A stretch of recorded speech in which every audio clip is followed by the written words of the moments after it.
సర్పంచ్ ఎన్నికల ప్రచారం జోరుగా సాగుతోంది. తోగిట గ్రామంలో బీజేపీ అభ్యర్థితో కలిసి జిల్లా అధ్యక్షుడు వల్దాస్ మల్లేష్ గౌడ్ నాయకులు ప్రచారంలో పాల్గొన్నారు. ఎంపీ రఘునందన్రావు బలపరిచిన మౌనిక శ్యామ్సుందర్ తోగిట గ్రామ పంచాయతీ అభ్యర్థిగా వారిని నియమించడం జరిగిందన్నారు. ప్రతి గ్రామంలో సీసీ రోడ్లు, ఎల్ఈడీ లైట్లు, గ్రామాల్లో ఉచిత బియ్యం పథకం ఇలా ఎన్నో కార్యక్రమాలు ప్రధాని నరేంద్ర మోదీ చేపట్టారని అన్నారు.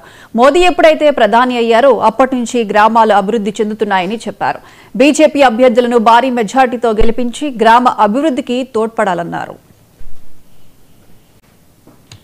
ప్రజలందరికీ నా విజ్ఞప్తి, మీరందరూ బ్యాట్ గుర్తుకు ఓటేసి నన్ను గెలిపించాలి.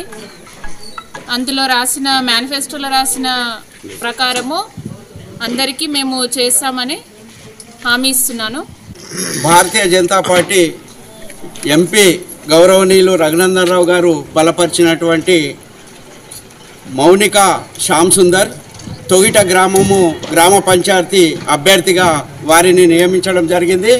వారు ప్రచార భాగంలో ఇప్పుడు రోజు కూడా ప్రచారం పెద్ద ఎత్తున ఈ యొక్క తొగిట గ్రామంలో నిర్వహిస్తున్నారు. మరి ఇప్పుడు సీఎం రేవంత్ రెడ్డి గారు మొన్న ఏం చెప్తున్నాడంటే, ఎవరైతే సర్పంచ్ అభ్యర్థులు నిలబడ్డారో వాళ్ళకి ఏం చెప్తున్నాడంటే, అయ్యా సర్పంచ్ అభ్యర్థులారా మీరు ఎక్కతగ్గ ఖర్చు పెట్టకండి, మా దగ్గర ఫండ్స్ లేవని చెప్పడం జరిగింది. ఇదంతా కూడా తెలంగాణ ప్రజలు వినడం జరిగింది.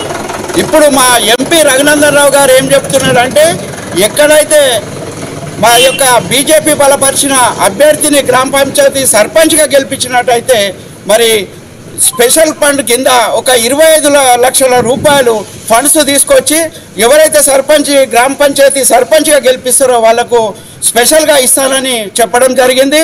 అదేవిధంగా ఈరోజు గ్రామాలలో చూసినట్టయితే 10 సంవత్సరాలు మరి బీఆర్ఎస్ పరిపాలించింది, అభివృద్ధి శూన్యం చేసింది. అదేవిధంగా సంగారెడ్డి జిల్లా జోగిపేటలో బాలికల